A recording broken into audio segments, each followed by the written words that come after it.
In just 20 years, one nation tripled its size, toppled an empire, fought its bloodiest war, and forever reshaped the destiny of a continent. This is the story of how ambition, belief, and bitter division carved the modern United States from chaos and conquest and nearly destroyed it in the process. From Texas battlefields to the halls of Washington, from the thundering cannons of Gettysburg to a fateful night at Ford's Theater, every twist rewrote history as we know it. Stay with us to the end because the final chapter reveals how close America came to never existing at all. Let's rewind to North America in 1845.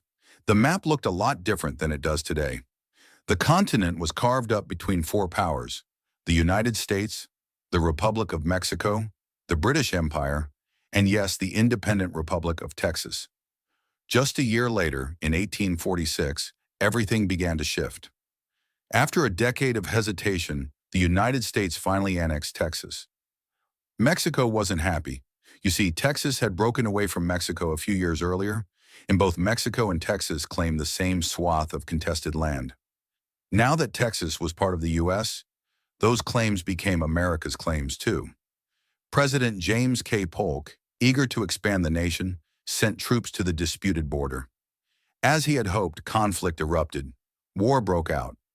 U.S. forces pushed deep into Mexico and eventually captured Mexico City itself. By 1848, under the Treaty of Guadalupe Hidalgo, Mexico surrendered a vast stretch of land. That same year, the U.S. struck another deal, this time with Britain, to settle disputes over the northern territories. In just 4 years, the United States had ballooned dramatically in size, all driven by a fiery belief called manifest destiny, the conviction that the U.S. was destined, even divinely ordained, to spread westward and reshape the continent in its own image. But here's the catch. More land didn't mean fewer problems. In fact, the opposite was true. America was deeply divided economically, socially, and politically. North versus South, urban versus rural, slave states versus free states, federal authority versus states' rights. The North was industrialized, bustling, and had mostly outlawed slavery. Many Northerners viewed slavery as barbaric, a feeling strengthened by waves of immigrants from Europe, most from countries where slavery had already been abolished. The South, on the other hand, was rural and agricultural. Slavery wasn't just tolerated, it was central to the economy and daily life. Many in the South saw it as the natural order of things. This is exactly why the U.S. had dragged its feet about annexing Texas in the first place.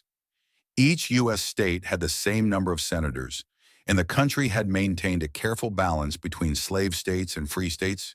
Texas, being a slave state, tipped the scales, sparking heated debates about whether new territories should allow slavery.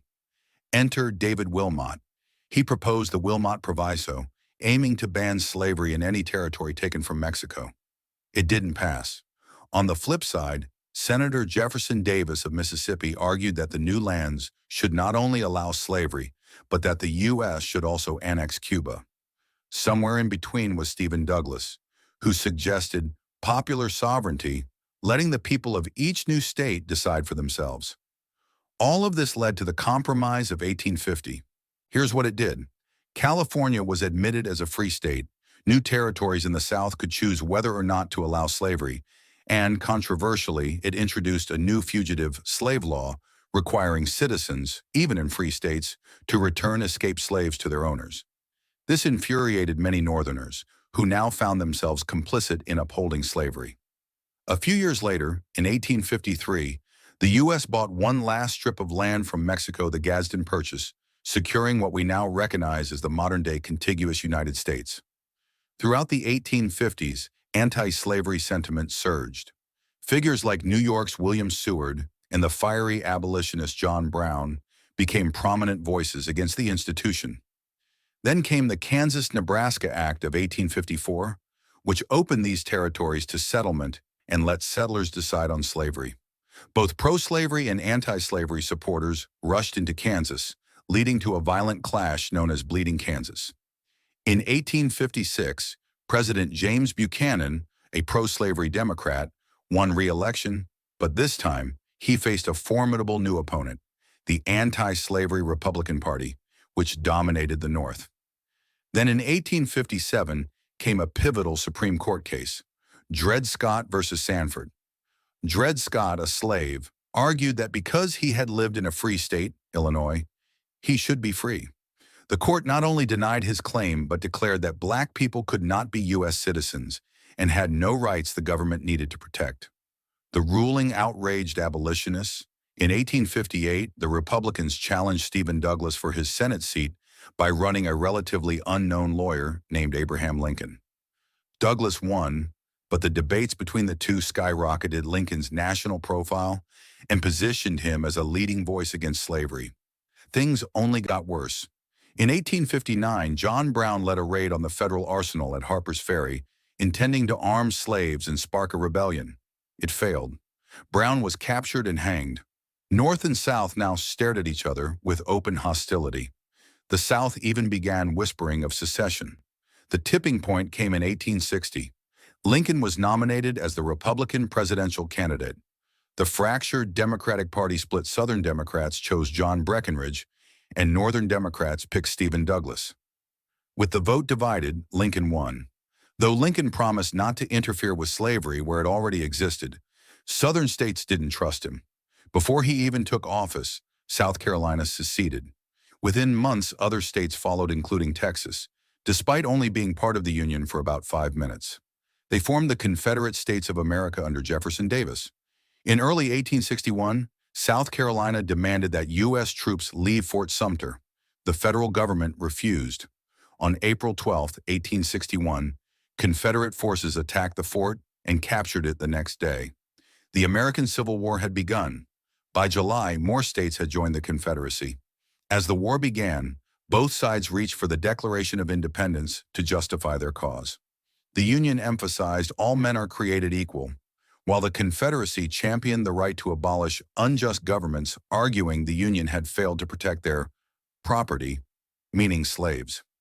On paper, the Union had clear advantages: a larger population, 22 million, to the South's 9 million, 3.5 million of whom were enslaved; a stronger industrial base, more railroads and telegraphs, a bigger economy. But when the two sides clashed at the First Battle of Bull Run, the Confederacy won. Thanks to skilled generals like Robert E. Lee and high morale. After all, they were defending their homeland. The South held its ground. They also hoped for foreign support, especially from Britain, which relied on Southern cotton. When the Union captured Confederate envoys in the Trent Affair in late 1861, Britain was furious. But after Lincoln diffused the situation, Britain kept its distance. In 1862, two major battles stood out: the Battle of Hampton Roads, the first clash of ironclad warships; the Battle of Antietam, a bloody stalemate but a strategic Union advantage, giving Lincoln the opening to warn the Confederacy: surrender by year's end or face emancipation. They didn't surrender. So on January 1st, 1863, Lincoln issued the Emancipation Proclamation, freeing slaves in Confederate territories. It didn't apply to Union-held slave states, but it reframed the war from preserving the Union to ending slavery. This also made it politically impossible for Britain and France to support the Confederacy. Later that year came the Battle of Gettysburg, where Lee's invasion of the North was crushed. It marked a turning point. In 1864, Lincoln was re-elected, vowing total victory. Union General William Sherman's capture of Atlanta and his march to the sea devastated the South's capacity to fight. Finally, on April 9, 1865, at Appomattox Courthouse, Robert E. Lee surrendered to Ulysses S. Grant. The Civil War was effectively over. Jefferson Davis was captured shortly after. The Union now faced the immense challenge of rebuilding the nation. Tragically, Lincoln wouldn't live to guide it. On April 14, 1865, while attending a play, he was assassinated by Confederate sympathizer John Wilkes Booth. His successor, Andrew Johnson, inherited the monumental task of reconciliation. That same year, the 13th Amendment was passed, abolishing slavery throughout the United States. The root cause of the Civil War was gone, but the journey to heal a fractured nation, that would take much, much longer. Don't forget to like, subscribe, and comment your thoughts below. Your support helps uncover the past they didn't want us to remember. Thank you for watching.